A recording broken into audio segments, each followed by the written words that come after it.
Dear students, let us continue with Unit 3, and in Unit 3 also we are dealing with the retrieval utilities. Now in retrieval utilities, the first point that we are going to see is semantic network.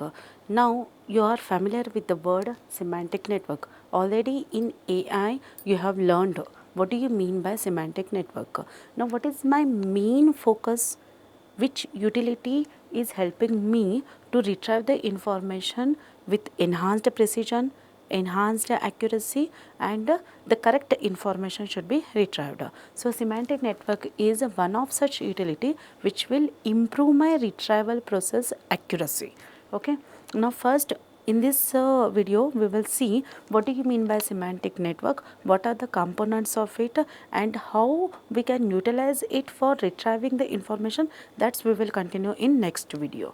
Now let us see what do you mean by semantic network. Now what is the other word for semantic network? That is what? Frame network. Okay. Why? Because here we are creating a knowledge base.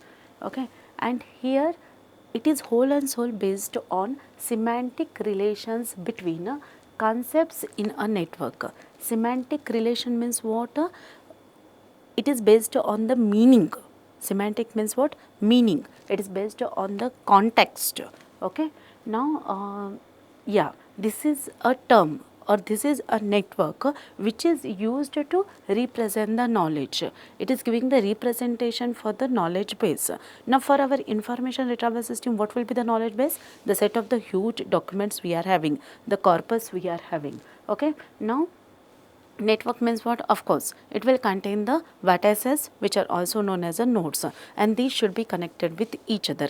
If those two nodes are representing such a concept which is related with each other.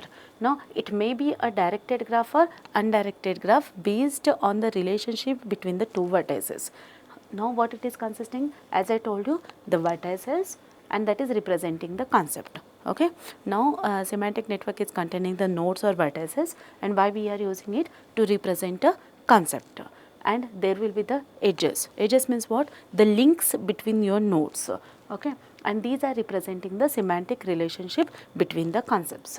Now what is happening? The mapping is done based on your semantic fields. Okay. Now a semantic network may be instantiated, for example, a graph database or a concept map. Now this is not related to us. Just remember that semantic network means what? It may be a directed graph or undirected graph. It is containing the vertices and edges. What the vertices are representing? Concepts. And if these two concepts are related with each other, then there will be definitely a edge. And if it is a directed graph, the edge will carry a direction. If it is undirected, then there will be no direction. Okay. Simply there will be the line between the two nodes. Okay. Now they are expressed as a semantic triples. Semantic triples means what? Your two nodes, and what is the relationship they are having? Means what is the text on your line? That will be the third part. That's why it is called as a triple. Okay. Now again I am explaining you the definition of semantic network. So semantic network is representing what? Knowledge. But how we are representing? It is in the graphical form. All of you know a picture is representing you in a more powerful way than a text. Okay, one picture is equivalent to 1000 words. That's why if it is in a graphical form, if it is in the pictorial form, then it will be cached quickly. That's why I am taking help of the graph here. Okay.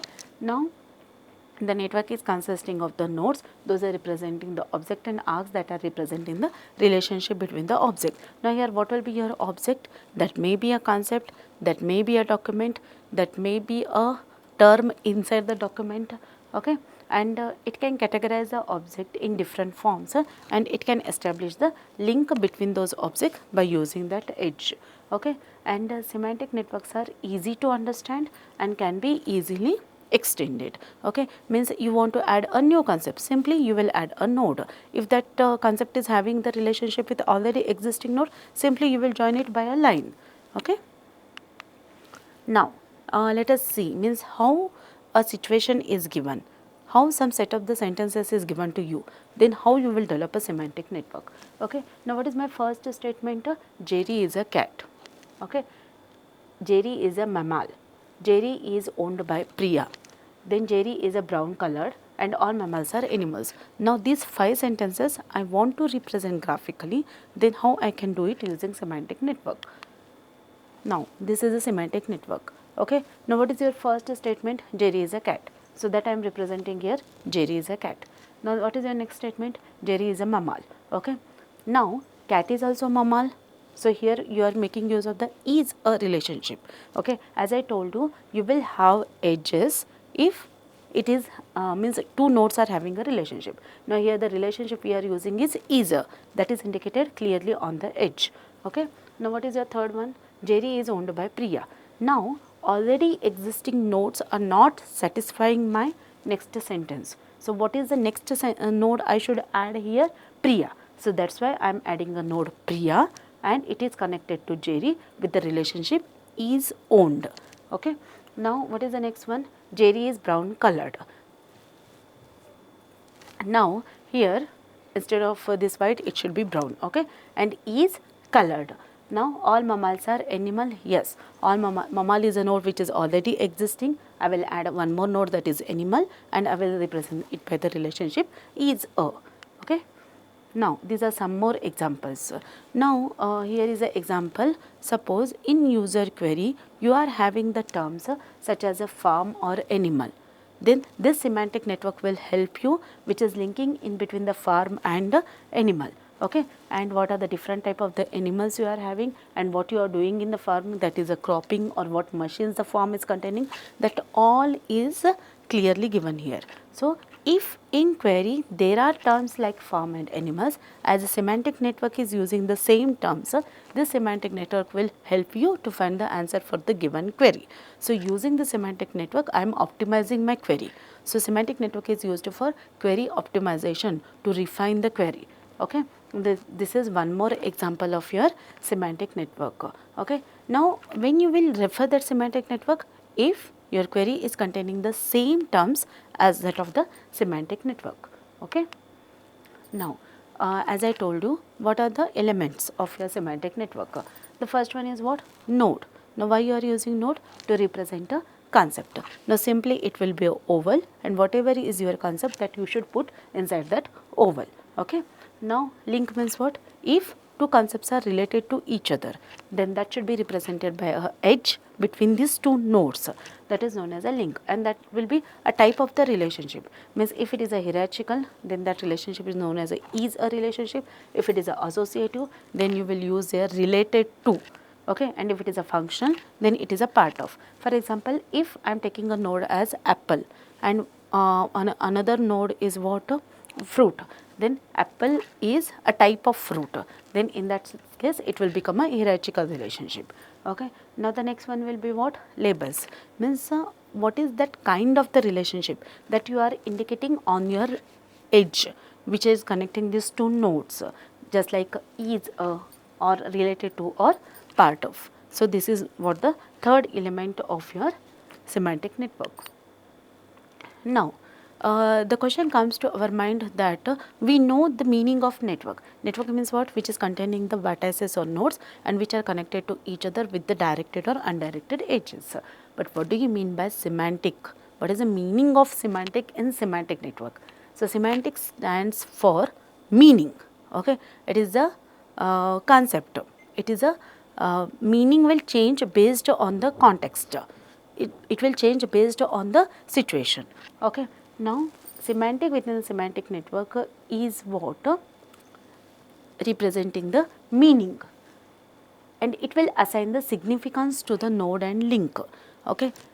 Means if query is containing the term, without understanding the exact meaning of the term, you will not understand what user want to search, what user wants to retrieve. So that meaning is obtained using the semantic network. Okay.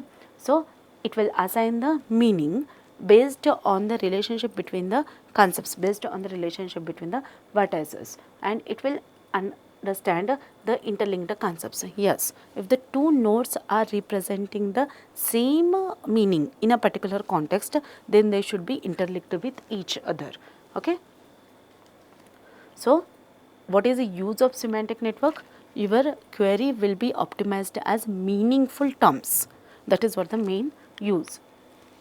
Now, inference rule in the semantic network means what? Semantic network is representing the knowledge base, okay, which is already existing. Now, I want to derive the new knowledge using this existing knowledge. Then, in that case, I will use the concept known as inference. Okay, here I am deriving the new knowledge and which I will use for decision making as well as for prediction purpose. Now, what is the application of a semantic network in information retrieval? As I told you, I want to improve precision and recall of my retrieval process. So, it will improve search accuracy, it will improve the relevance of the results. As I know the exact meaning of my query, as I know what exactly user want to search, so definitely I will provide user the results that user is expecting. So, the relevance of the result is improved because of the semantic network. Now, what are the challenges for constructing your semantic network? The first one is what? Complexity in the construction. You should be able to understand which concept I should represent as node, how to give the links between these two concepts. Then the computational demand means what? While you are linking two concepts, then the distance is a main criteria that you should keep in mind. Then ambiguity in natural language, yes. The meaning of word changes based on the context, but one word may have multiple meanings. So that is called as a ambiguity. That should be kept in the mind when you are constructing a semantic network. And the maintenance and updating. The continuously new words will be invented. Then in that case, you should be able to update your semantic network. So this is all about the basic concept of the semantic network. Now in the next video, we will see how to use it in information retrieval process. Thank you.